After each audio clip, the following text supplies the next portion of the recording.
Today, I'm gonna show you how to overcome your fears of carbides, how you're gonna be successful by showing you do's and do nots, and by the end of this video, you are gonna be Team Carbide. For the people in the back, I will be Team Carbide because they make you money. Let's go.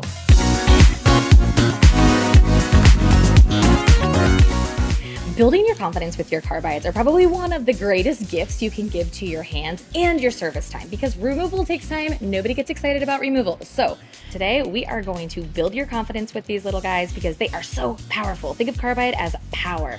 We have these little teeny blades, and what they're gonna do is they are just going to literally shave off the product. Shave off the product. You're gonna see that I have a full barrel here with a rounded top, and then I have a tapered carbide. This all comes down to personal preference, all right? What do you prefer working with? Today, my client has really small nail beds, so she has a small nail plate. And because of that, I wanna use a smaller tool just so I have more visibility around her nail, okay? See the difference right there? For me personally too, I know a lot of people like the Safety Smooth Top because they're able to get close to that cuticle area with confidence, but the problem with that is depending on where those flutes are, sometimes I overcompensate. And I'm like, wait a second, am I on the nail or too close? See right there? Hey nail techs, it's time for you to get tools that work as hard as you do. At Erica's ATA, you'll find professional e-file bits, implements, and gels to help you achieve cleaner, longer lasting manicures. From prep to polish, we've got everything you need to level up your services. Shop ericasata.com in the link below. Mistake number one with using a carbide is running your e-file too slow. Carbide needs speed. So right now, this is exactly what you don't want to do. I'm running at 12,000 RPMs and I'm using the dragging method. Now, I'm using the dragging method because I don't want my carbide to catch. And I'm gonna tell you on the next finger why carbides do catch. You can hear the sound. I'm gonna stop talking for a minute so you can actually hear the bit.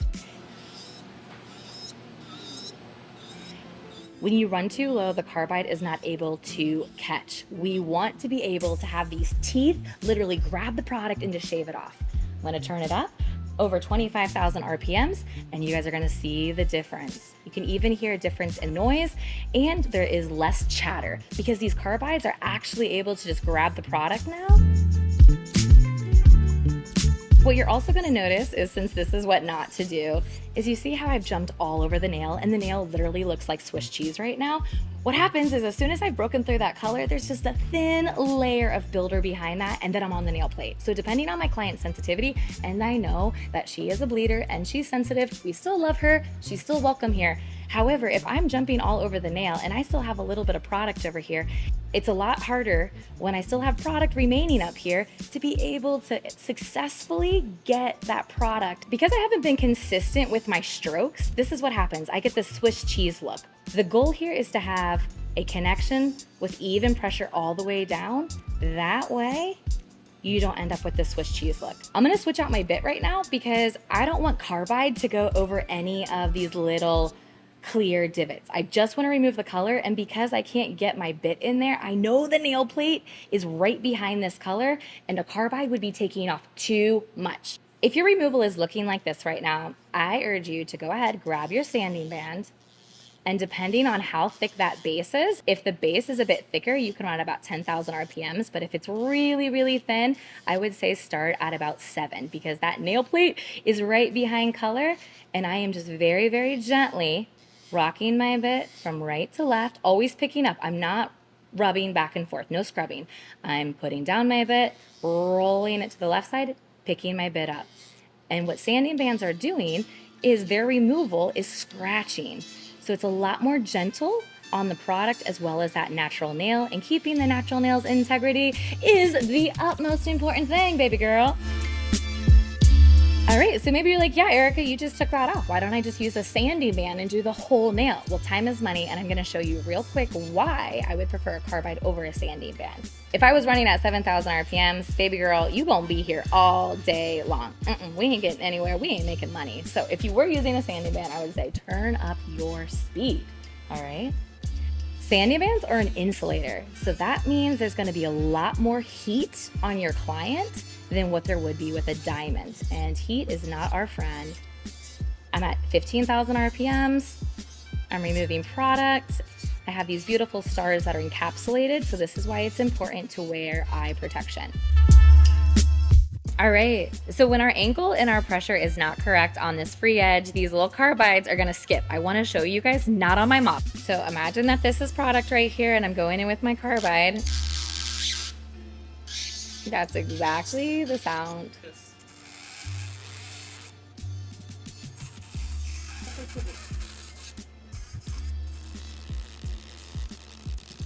There we go.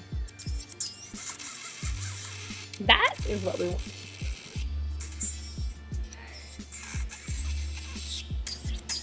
It's catching and pulling, it never stops. Or when you're going up this way.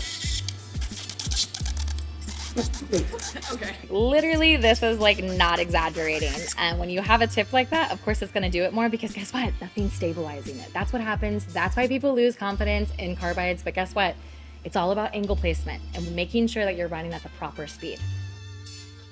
Now I'm gonna show you guys all the tips and tricks to be successful with a carbide. First thing is all about stability. Make sure your forearms are properly anchored on the table. Push into the table. Second, have a good grip of the fingers. Some of you guys prefer overhand, so you have more of that wiggle room with your elbows. Other of you are under grip. You do you, boo. Hold the nail, and then you're also gonna make sure with one of your index fingers, just depending on how you hold your e-file, how long your nails are and how long your client's nails are, you're going to pick some kind of posture that you are anchoring yourself, okay? Choke down on your handpiece, just like this. So this would be a great, like if you were my student right now and this is how you were holding your client's nail and you were getting ready to use a carbide, I would say A+. Check this out, write it in your heart. This is the position. I'm gonna run at least 25,000 RPMs, if not more. Remember, carbide needs speed. If not, it catches and it becomes dangerous. Also, I'm gonna make sure I go into my motion with movement. I'm not just gonna drop this carbide because I am running at high speed. I don't wanna get back to that Swiss cheese look.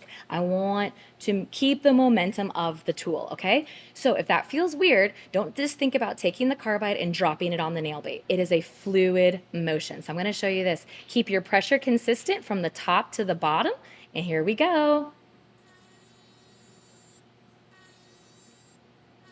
Since we have some encapsulation, don't be surprised if we get a little bit of flying stars. Those stars are going to become shooting stars. Make sure your pressure is equal. Perfect. And then as you see, we have a track here. We're just going to keep moving along our carbide. I'm using zone 2 in my bit so I can have even wear. Your pressure is like a little kitten. Beautiful. Because we have that foil overlay, I feel it catching a little bit, but that's really not adjusting my pressure. I'm making sure I am stable to the nail and just dragging that product right off. Some of you are gonna prefer the filing more like this.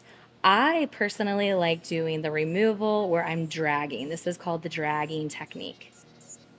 Free edge is referring to where the nail is free from the nail bed, right? So all this right here is free edge. If I take my carbide and move up the nail, these little flutes are gonna grab on that free edge and they're going to literally like shake and vibrate, okay? We might sometimes call that around the world or even skipping. But if I take that same motion and start where it's still attached and just gently go up, I'm not gonna have any skipping, just like this, because the free edge is not supported. And because of that, those little flutes catch, and that's what creates the skipping. I'm now gonna do the horizontal movement, and anything that was kind of like raised up into those tracks from the removal, I'm now just kind of blend out so that they're nice and smooth. Quickly just wanna show you real quick in real time how quickly this can go. Ready?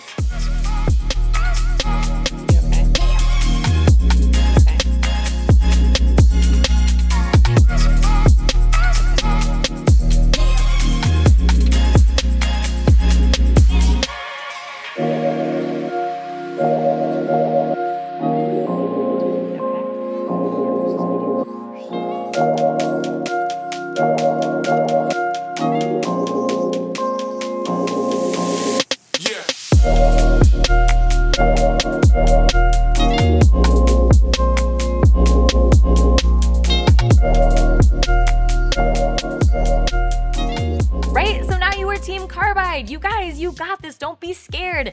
If you're feeling still freaked out, guess what? Watch the video again and practice. The only way we overcome our fears is by jumping in and figuring out. If you guys want to see more content like this, go ahead, like and subscribe, and I'll see you in the next video. Don't let fear hold you back. You got this.